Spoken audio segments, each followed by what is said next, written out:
Ahojte, nachádzame sa dneska v Glasgowe. Ja som osobne poprvýkrát v Škótsku.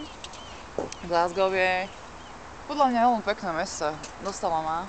Určite krajšie ako Manchester. Tu hlavne veľká nová výstavba a všade sa okolo nás veľa stavia. Je tu veľmi, veľmi pekná moderná architektúra.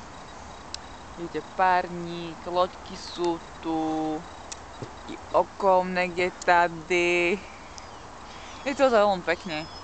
Hlavne centrum je veľmi veľké, dokonca tu majú aj KFCčko, čomu sa Jarko veľmi potešil, že?